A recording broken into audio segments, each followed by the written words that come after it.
Hi everyone, welcome to my YouTube channel Arun Reddy Tech for you. In this video, we are going to learn branching statements.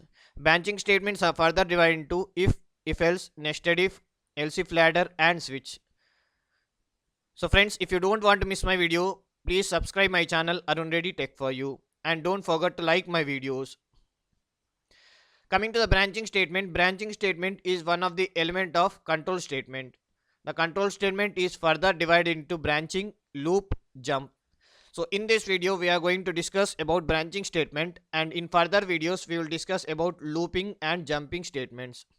So coming to the branching statement, first we are going to discuss about if statement, next if else, next nested if, next else if ladder, and switch. So let's start with if. If is a simple statement. So if statement is a simple statement, simple decision making statement. It is very easy to understand, and what it is saying, it will have a block of code. So block of statement will be there in the if. It will be executed when it will executed if the condition is true. So the thing is, if the condition is true, a block of code will be executed, and if is a very simple statement. So let us see a syntax. You can see if, and in the bracket we have a condition, and in the flower brackets is a body of if statement, and in that we contains the code which we want to execute. Okay, a small example I will show you. You can see here, you can see if, here if, and in the condition, in the place of syntax condition, I have taken example a greater than b. So you can see I have taken int a is equal to 10, b is equal to 5. So automatically a will be greater. So the if condition a greater than b will be true. So when the condition is true, automatically the block will execute. Suppose if it is reverse, let us assume a is 5 and b is 10. So this condition fails, so it will not print this block of statement. So the block of statement will execute only if it is condition is true. If the block of statement, the condition is false, it will not execute. Okay, so let us see a small program, and in this you can see, first one it's a flow chart, second one is a program, third one is the output. Okay, so in the program, let us start with the program. Okay, you can also see a flow chart here. A program, what I have done, I have just taken header files into main, and I have taken two variables because I require two variables, a and b. So I have taken int a b. Next I have taken used printf to show that please enter a and b, and scanf percentile d because I have two variables. Okay, so I have in and a and b.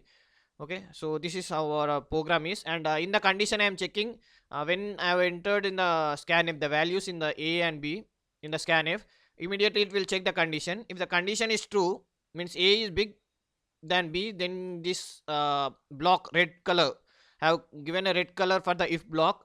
So block will execute, otherwise it will come out of the program, and it will quit.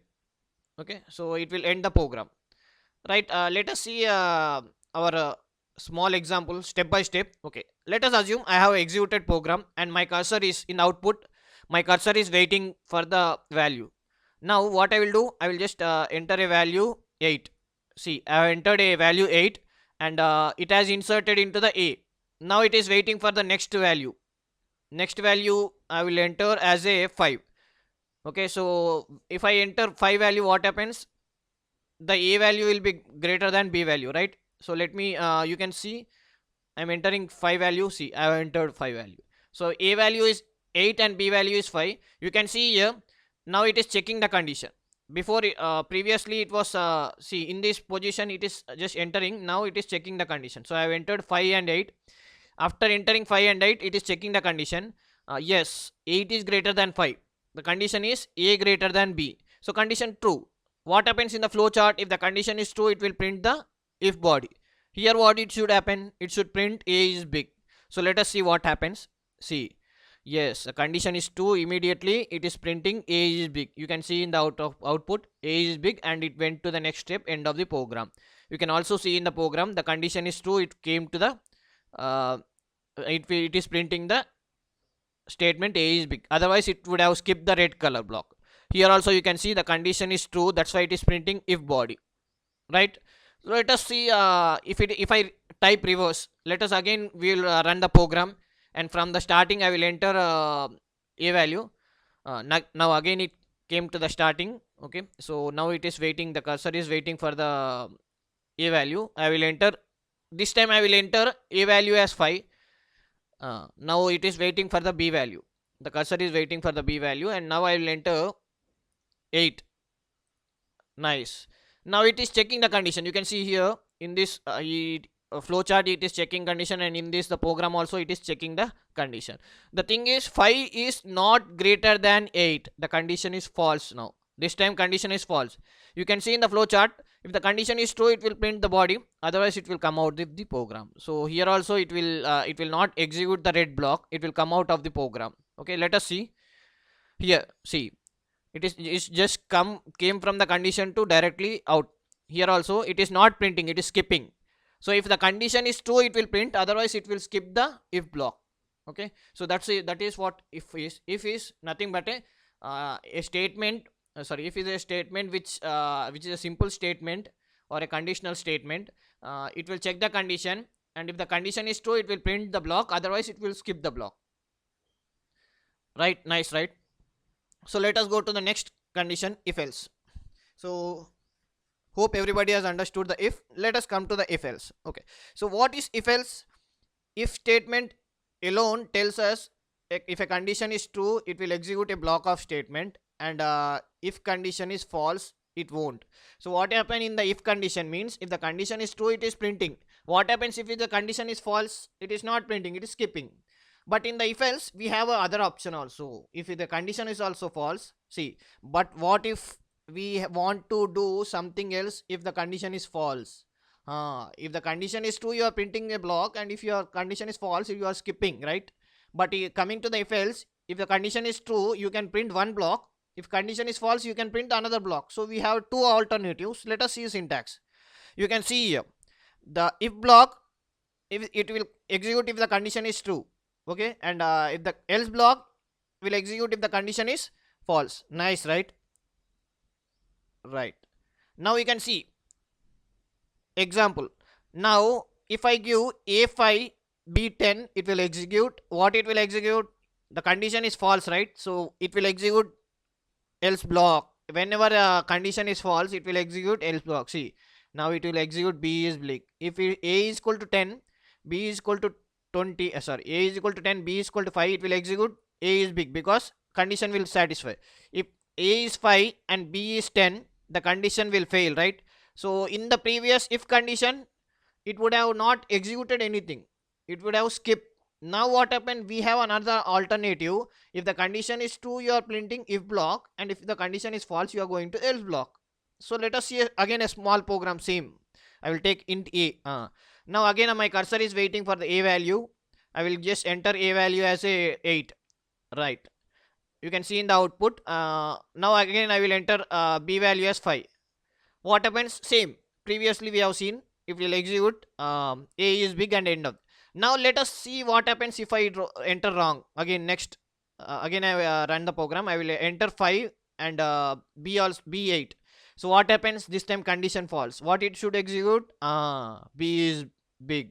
So we have alternative if the condition is false. So condition is true it will print if block which is red color, and if condition is false it will print green block which is else block which is in green color. You can also see the flow chart. If the condition is true it is printing if block, and if condition is false it is coming to the else block, right? What happens if I give equal value? Let us assume I am giving 5a and 5b. So let us see what happens. Okay, now again I have entered 5. This time again I entered 5. Now it is checking condition. Is 5 is greater than 5? No. If I would have kept equal then condition would have satisfied. But what is there? A greater than b, 5 greater than 5. No, 5 is not greater than 5. Automatically what it will go? Once condition is false it will go to the else block again. See, it is saying b is big. So what you have understood? C program doesn't understood which one is big. It will only see the logic. If the condition is true it will print if block, if condition is false it will go to the else block. So C program doesn't understand what it writes, it can understand only the logic what we are writing. Nice, right? Okay, so let us see, next one is a nested if. What is if? Suppose I want to check more than one condition. Suppose, let us assume we have a annual day in our college. So in an annual day, a person is checking the ID card of a student. If a watchman is checking the ID card of student, and if a student is showing the ID card, he is in, otherwise he is out. This is what if else. What happens if I want to check twice? Means two times I want to check. I want to check a person is on the gate, and immediate when he is entering the auditorium, again we are keeping a another condition. Nice, means double checking.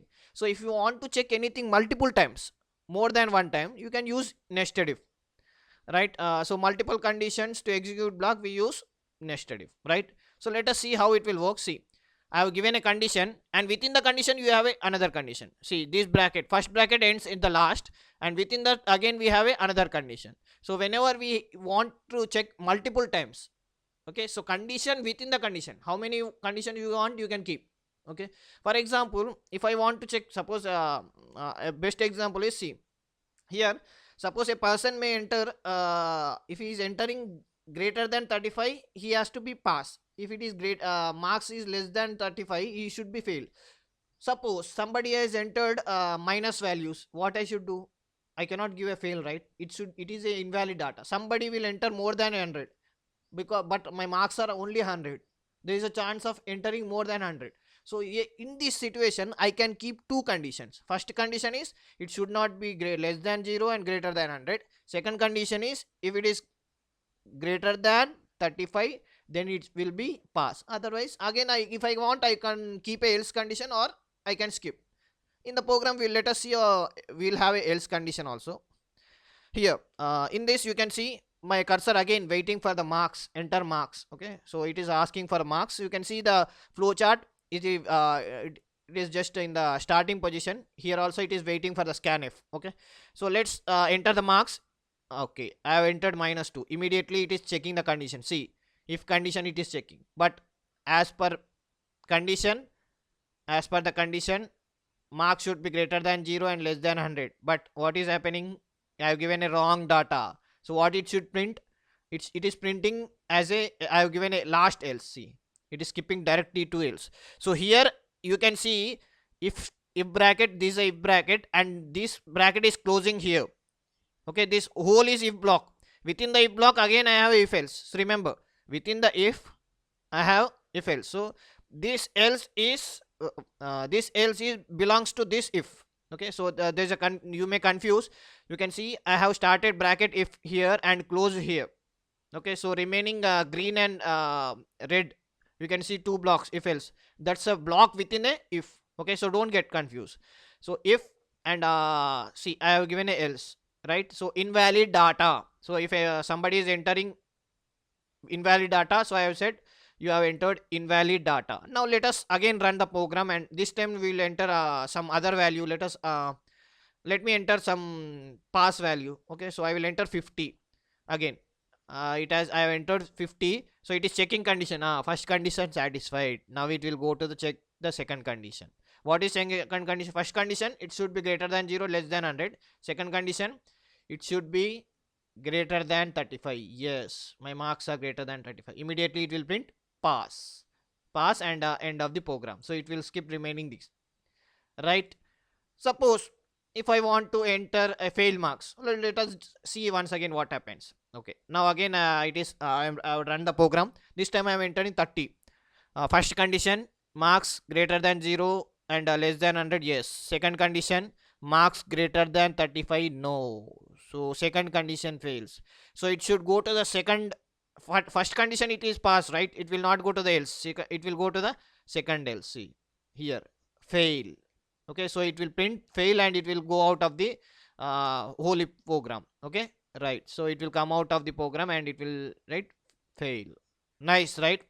So this is how if condition, so nested if is. Nested if, what happens if you want to keep more than one condition. Suppose if you want to give 3-4 conditions at a time, you can give if within a if within a if within a if. You can give more than two conditions. So whenever you required more than one condition, then you can apply the if nested if. Okay, this is what your nested if. I hope you understood between and different between if only execute if the condition is satisfied. If else, we'll have a another option, alternative option. If the condition is true, it will print if block. If condition is false, it will print else block. And coming to the nested if we have multiple you will have a multiple condition. If all conditions satisfy, then only it will print if block. If you if you fail the first condition, then it will come out of the main program, and it will go to the, if you have else, it will go to the else. Okay, this is what you are different between if else and nested if. Let us go to the next one, else if ladder. Okay, so else if ladder, or you can write if else if ladder. So if else if is main, okay, so you can write if else if ladder, or you can write else if ladder. Okay, so again, multiple options. So if you have it will have a multiple options, and it will have multiple conditions also. Okay, so it will step why we are calling ladder means it will be like a line. Suppose if condition is failed, first condition, you will check second. If second failed, third failed, fourth fail, like that. You will have a ladders. Okay, so multiple conditions and multiple statements will be there in the if else, else if ladder. Let us see once. If none of the condition fails, what happens? There will be a last else. Okay, so we will leave a last else. We'll just write if else if else if else if. At last we will leave a one else, because if any of the condition is not satisfied, it will go to that. See, you can see first if condition is there, second if condition is there, third if condition is there.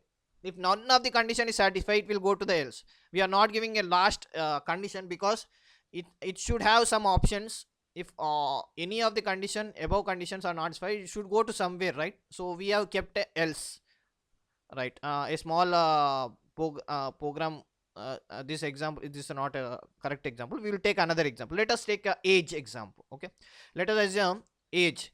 So suppose a person age is below let us assume is a person age is below 20, is a young person, and if it is below 50, is a middle aged person, and if it is above 80, he will be a old age person, right? Suppose you are giving any invalid data like minus age, because by birth you will have at least 0, you cannot have a minus, right? So then we will go for a else block. Okay, so let us see. Okay, so here I have taken a program which contains age. So first condition is age should be a is age. Okay, so I have taken int a. Age is greater than 0 and less than 20, young age. If it is greater than 0 and less than 50, what it is? Middle age. If it is greater than a and greater than 50, it is old age. Okay, so if somebody is entering negative values, all the condition will fail and it will come to the invalid. Nice, right? So let us see. Our cursor is waiting, so let us give some values in the output. So enter age. First it will execute enter age. Now I have entered -1. -1. Nobody will have a -1 age, right? So it is a invalid data. So but it will not come out of the condition, but it will check sequentially. So it will check sequentially the condition. So first it will check first condition. No, it is not satisfied. Then it will go to the second condition. No, fail. Third condition, still it is failed, because first condition should be above 0, second condition also above 0, between 50, and third condition above 0 and greater than 50. But 3 condition failed. So where it will go? It will go to the last else block. What it will print? Invalid data. So if I enter -1, what it is saying? Invalid data. So let us enter a proper value. Let us assume engage will give below 50. Let us assume, okay, 15 we will give. So my cursor again waiting. I have again restarted my program. So cursor, it is waiting. I have entered 15. Now it is checking the condition. First condition, yes, it is satisfied. Remember, if in a else if ladder, if first condition is satisfied, it will print and it will come out. If first condition fails, then it will go to second condition. If second condition satisfies, it will print statement 2 and come out. Okay, so my first condition is satisfied, so it will print engage and it will come out of the program. So it will come out of the program and it will come to the end of the program. Nice, right? So this is what else if ladder is. Else if ladder is a sequence of conditions and sequence of statement. If first condition is satisfied, it will print and it will come out. If first condition fails, it will check the next condition. If all condition fail, it will go to the else block, right? Nice, right? Okay, so let us go to the next one. um, so I will again try to enter a middle age. Okay, so let us this time enter a middle age 40. Okay, so first condition it will check, so it is not satisfied. Second it will check, see, it is checking second condition. Now it will print, because second condition satisfied, so it will print middle age and come out of the program. Nice, right? Okay, so let us come to the next one, last one, switch statement. Okay, so switch statement is alternative for nested if else. Yes, switch is same like nested if. How a sequence of conditions are there, here sequence of expressions, sequence of conditions also there in the switch. Okay, there it will check the condition, here it will compare the expression. Okay, so it is executed when there are many choices and only one is to be executed. So if you want to execute only one, then you have to see, you have a multiple choice but you want to execute only one, then you will use switch. Okay, so if none of the expression match, then finally default statement will execute. Same like else if. What happen in the else if none of the condition is satisfied, it will go to the else block. Here what is happening, if none of the case are matching, it will go to the default case. This is a exam syntax. See, switch expression, if first case is matching, it will print statement 1, otherwise it will check the second case, otherwise it will go on like checking the n case, and it at last, if none of the case are matches, so it will go to the default. Okay, so a small example. Okay, so here you can see I have taken a c may be any character. If I take c value as r, it will print red. If g, print green. Y, yellow. If I don't give, means if I give other than r, g, y, it will go to the default, because no above cases are matching, so automatically what happens, it will go to the last default block. So let us see a small program again. I have taken a c as a color, and you can see switch, and you can see c. So I have taken as a character, and you can see red color I have given red, case g green color, so you can understand easily. Y I have given a yellow color, so you can understand easily. If none of the case matches, it will come to the default, it is a white. Okay, so here bracket is opening and here we are closing the bracket. So let us see how this will work. So again I have executed my program and my cursor is waiting, so I will give r. Okay, so r, it is checking the expression. First it is checking the expression. Now case r is matching, so it will print red. First case is matching, right? So r, yes. Let us give another value. Okay, this time I will give b. First it will check case a, no, it doesn't match. Case g, no, second condition not matching. Case y, no. So what option we have? If none of the case matches, it will go to the last one, it will print white. End of the program. So if above cases doesn't match, what happen, automatically it will go to the end of the program. Nice, right? So students, I hope you have understood this if else if, nested if, and switch programs. Thank you, keep practicing.